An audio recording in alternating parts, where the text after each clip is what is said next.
사도신경 세 번째 시간입니다. 지난 우리 2주 동안 사도신경 봤는데 첫날은 그 서론 부분을 봤습니다. 어떤 과정에서 사도신경이 이제 만들어졌는가 봤고, 지난주에는 천지를 창조하신 하나님에 대한 말씀을 우리가 쭉 봤습니다. 전능하사 천지를 만드신 하나님 아버지를 믿사오며 그 문구에 담겨있는 의미들이죠. 오늘은 이제 그 사도신경 가운데 기독론, 예수 그리스도는 어떤 분인가, 예수님은 어떤 분인가에 대한 겁니다. 우리가 신앙생활하는 중에 예수님을 믿습니다, 이런 말을 듣기도 많이 듣고 하기도 많이 하셨을 겁니다. 사도신경 역시 예수님을 믿는다라는 고백을 길게 다루고 있어요. 그럼 여러분, 우리가 예수님을 믿는다라고 할 때 뭘 믿는다는 걸까요? 이 부분을 좀 우리가 살펴보겠습니다. 오늘 주로 볼 구절은 요거예요.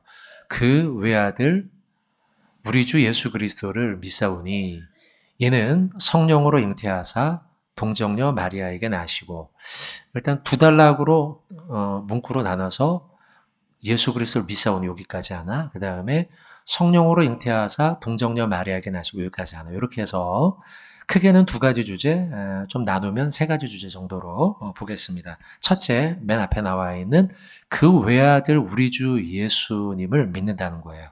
우리가 예수님을 믿습니다라고 할 때는 요걸 먼저 믿는다는, 외아들을 믿는다. 외아들. 그러면 누구의 외아들입니까?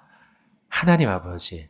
하나님 아버지의 외아들입니다. 그러고 보면 요 문구, 외아들을 믿는다라는 말은 예수 그리스도 그분이 하나님 되심에 대한, 신성에 대한 믿음입니다.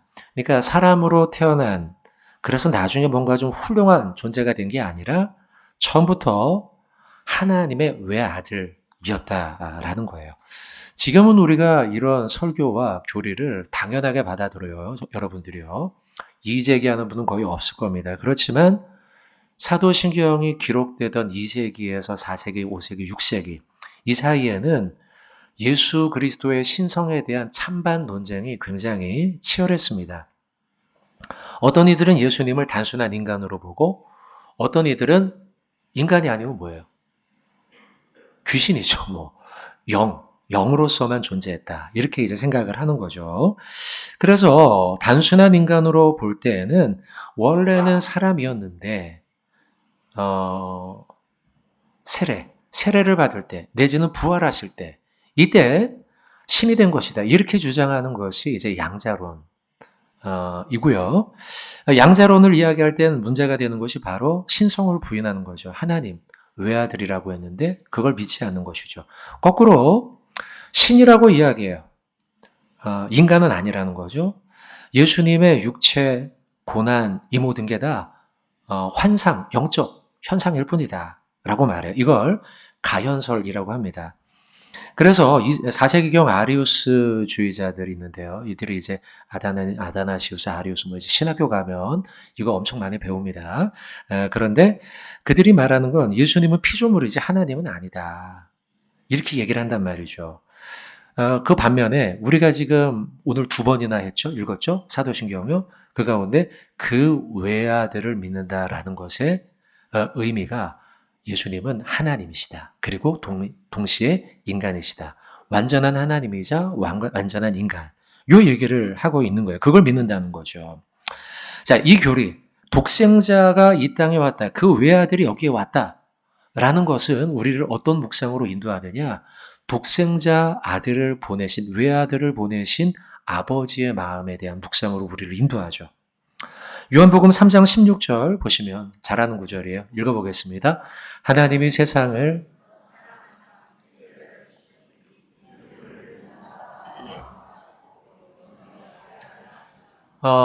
독생자를 주셨으니, 외아들을 주셨으니라고 기록하죠. 사도신경도 여기에 기초하고 있어요. 근데 아들을 주셨는데, 독생자를 주신 이유가 뭐 때문이라고 합니까? 제일 앞에 나오죠. 하나님이 이 세상을 이처럼 사랑하셨기 때문이라는 거예요. 우리를 너무나 사랑하셨어요. 그래서 자기의 아들 독생자를 희생해서라도 이 땅에 보내시겠다는 거죠.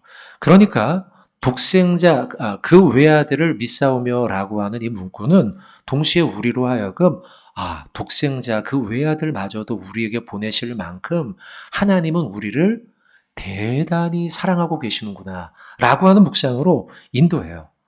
로마서 8장 32절은 더 세세하게 좀 볼 텐데요. 보세요. 자기 아들을 아끼지 않았다는 거예요. 아끼지 않아요. 진짜 아끼지 않았을까요? 아꼈겠죠. 자기 아들 죽는 거 볼 사람이 누가 있습니까? 예수님이 만약 이 땅의 독생자로 십자가에 죽지 않으셨다면 우리 모두가 죽기 때문에 반드시 우리를 구원하기 위해 해야 할 일이었다는 거예요. 그래서 아끼지 않으시고 라는 표현의 의미가 있죠. 또한 다시 한번 8장 32절 로마서 보여주시면 중간에 이 표현이 나와요. 내주시니가 내어주다라는 거예요. 누가 내어준 겁니까? 아들을요? 하나님이요. 하나님이 소극적으로 내지는 어쩌다가 그냥 등 떠밀려서 그게 아니라 하나님은 주체적으로 자발적으로 당신의 아들 예수 그리스도를 이 땅에 보내셨다라고 성경은 동일하게 얘기해요. 사도행전 2장 23절도 그걸 설명을 하는데요. 사도행전 보세요. 그가 하나님께서 정하신 뜻, 미리 하신 대로, 그러니까 어쩌다가가 아니에요. 아들 독생자를 이 땅에 보내신 건 미리 정하신 거예요. 본인이 주체적으로 결정하신 거예요. 우리를 너무나 사랑하셨어요. 또 8장 32절 다시 한번 로마서 보여주시면 제일 끝에 우리가 좋아하는 구절이 나옵니다. 그 아들과 함께 모든 것을 우리에게 주시지 아니하겠니. 요거 너무 좋은 구절 아닙니까, 여러분? 우리한테 모든 걸 다 주겠다는 거. 그 아끼고 아끼는 아들도 줬는데 나머지 필요한 건 당연히 우리에게 주지 않겠니. 이런 맥락입니다. 너무나 좋은 구절 맞습니다. 물론 우리의 필요를 채워주신다는 의미로서의 구절이기도 하지만 로마서 8장 전후 문맥을 살펴보면 우리가 신앙적으로나 믿음으로나 성화를 이루는 과정 속에 필요한 모든 것을 우리에게 주시지 않겠냐. 이런 맥락이에요.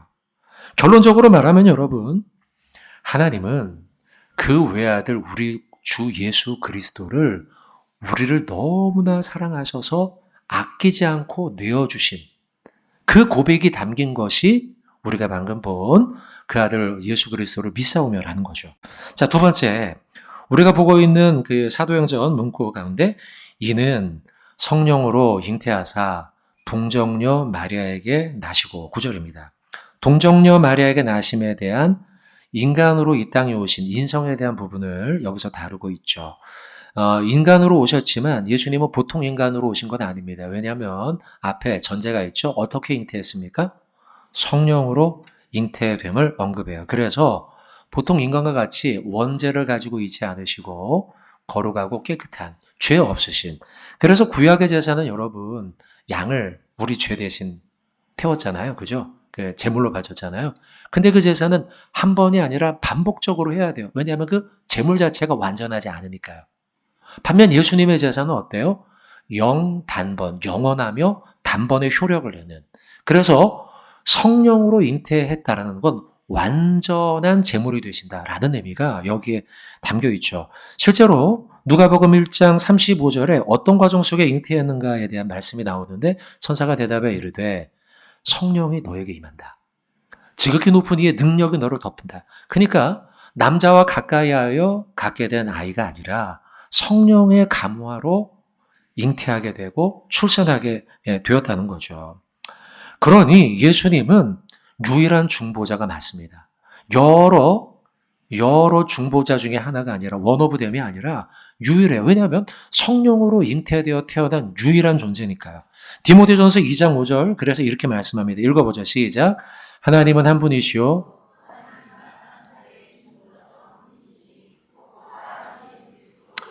네, 사람 사이의 중보자, 유일한 중보자, 오직 예수님밖에 없다는 거예요. 우리는 이 동정녀 탄생을 보면서 한 가지 마리아의 태도와 요셉의 태도에 대해서 좀 살펴볼 필요가 있어요. 당시 유대 사회에서 약혼을 한 상태의 여자가 신약 시대나 구약 시대에 약혼을 한 상태의 여자가 만약 다른 남자의 아이를 갖게 되었을 때 어떻게 그 아이를 가진 여자를 처리했을까요? 신명기 22장 23절, 24절 한번 보십시오. 어떻게 합니까? 한번 눈으로 보세요. 어떻게 합니까? 돌로 쳐서 죽인다. 마리아는 지금 남자와 가까이 하지 않은 상태에서 우리가 누가복음에 봤던 대로 성령이 임하고 높으신 이의 능력이 덮어서 아이를 갖게 되었어요. 근데 이 일로 인해서 죽을 수도 있어요. 돌에 맞아서요.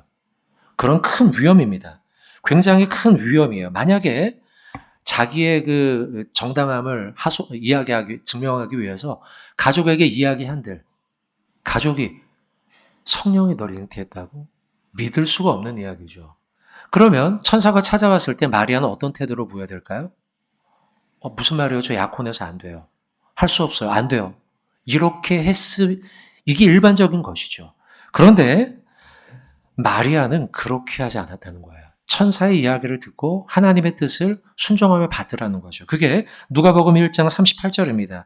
마리아가 이르되 주의 여종이오니 어떻게 해요? 뭐가 이루어져요? 말씀이 내게, 말씀대로 내게. 그러니까 순종하겠다는 거죠. 단순한 겸손이 아니라 자신의 처녀로서의 명예, 앞으로의 미래, 심지어 돌에 맞아 죽을 수 있는 생명의 위험, 이 모든 걸 다 하나님께 맡겨버린 위대한 순종. 동정녀 탄생 속에는 이런 순종이 같이 포함되어 있다는 거죠. 요셉도 마찬가지입니다. 나랑 하기로 한 여자가 자기도 모르는 사이에 다른 아이를 갖게 되었어요. 이때 조용히 파혼하려고 했죠. 그 정도만 해도 신사입니다. 근데 주님의 사자가 요셉에게 찾아옵니다. 마태복음 1장 20절에 보세요. 이 일을 생각할 때 주의 사자가 현몽하여 이르되 다윗의 자손 요셉에게 현몽해서 하나님의 사자가 말씀을 합니다. 내 아내 마리아 데려오기를 무서워하지 마라. 그가 잉태한 건 성령님의 의함이다. 그리고 요셉은 이 말씀에 순종하여 받고 아내와 그 아이를 키워내요.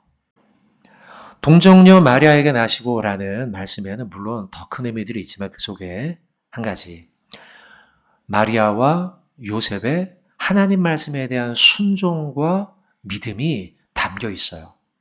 예수님의 탄생 속에는 우리 인간들의 하나님 섭리 속에서의 순종, 이것이 따라가야 된다는 것이죠. 자, 마지막 세 번째입니다. 동정녀 탄생 속에서, 이 문구 속에서 예수 그리스도의 성육신에 대한 것을 좀 다루고자 합니다. 이게 이제 오늘 설교의 중요한 주제, 마지막 주제예요. 문구가 이는 성령으로 잉태하사 동정녀 마리아에게 나시고 라고 되어 있죠. 성령으로 잉태하는 과정 속에서 마리아에겐 순종의 신앙이 있었다면 예수님 역시도 성육신하여 인간으로 오는 과정 속에서의 수고와 희생이 동반됐다. 이 말씀을 좀 드리고 싶은 겁니다. 요한복음 1장 14절 보십시오. 말씀이 육신이 되어 우리 가운데 거하심에 말씀이셨던 하나님이 육신의 몸을 입고 이 땅 가운데 거하셨다는 거예요. 이게 성육신인데요. 성육신은 인카네이션, 이것은 무한한 하늘의 영광을 버리셨다는 의미를 담고 있다는 거죠. 우리가 성육신 하니까 그냥 단어로만, 먼 의미로만 생각을 하지만 예수님께서 이 땅에 성육신함으로 인해 예수님께서 수고하고 희생해야 될 일들이 많았다는 거예요. 먼저 탄생, 저는 이렇게 단계별로 볼 겁니다. 뱃속에서의 잉태, 유년기 속에서의 성장, 또 성인이 되어서의 예수님.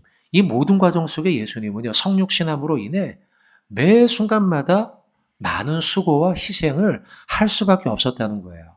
여러분, 그러니까 예수님이 하늘의 하나님이었지만 이 땅에 인간의 몸을 입고 오시고 난 다음에 나는 먹지 않아도 배가 절대 안 고파, 이러지 않았다는 거예요. 배고프면 배고프고, 피곤하면 피곤하고, 고단하면 고단하고. 그러니까 예수님께서는 성육신하여 이 땅에 오신 것 자체가 물론 십자가의 희생, 그것이 최고의 우리가 늘 그렇게 생각을 하지만 동시에 성육신하여 이 땅에 오신 것만으로도 예수님은 하늘에서의 모든 권리와 이득을 포기해야만 했던 것이죠. 마틴 로이드 존스 목사님 성육신에 대해서 이렇게 설명하며 말합니다. 읽어봅시다 같이. 그리스도께서 사람이 되셨다는 것은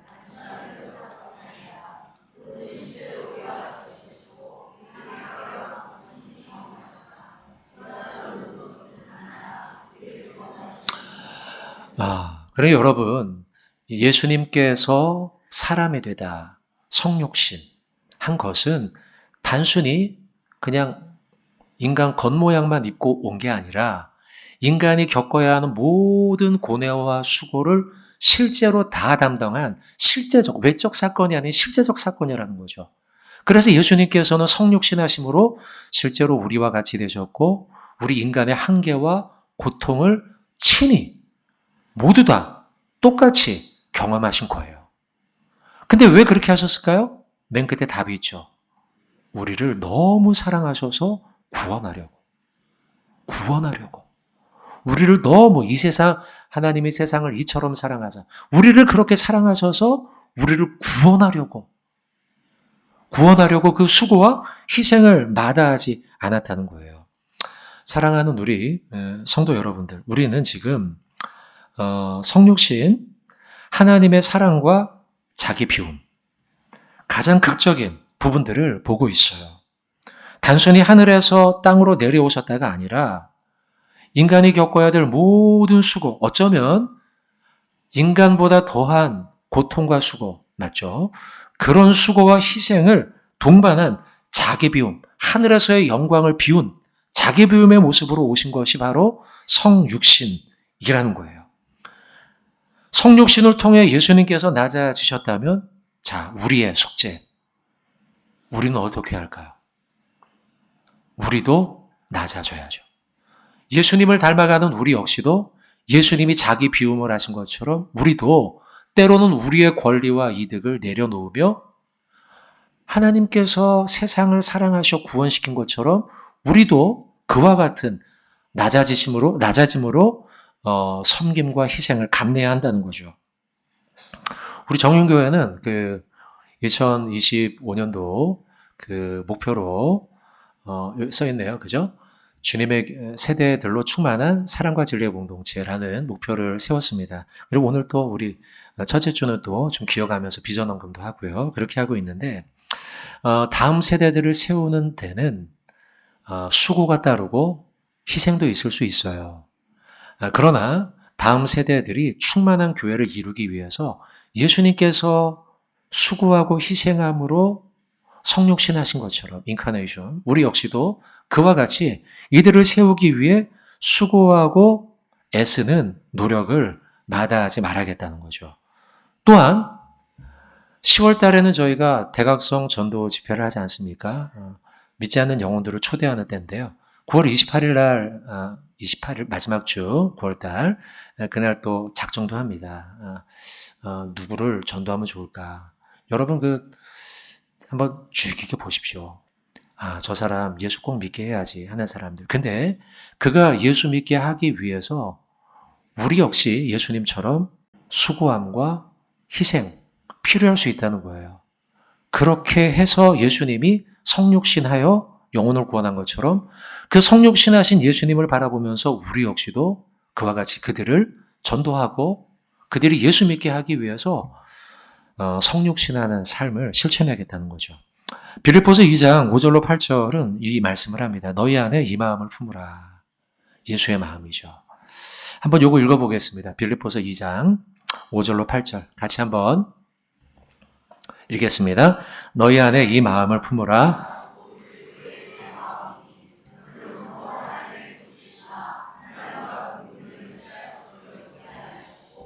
오히려 자기를 비워 종의 형체를 가지사 사람들과 같이 되셨고 사람의 모양으로 나타나서 자기를 낮추시고 죽기까지 복종하셨으니 곧 십자가에 죽으심이라. 아멘.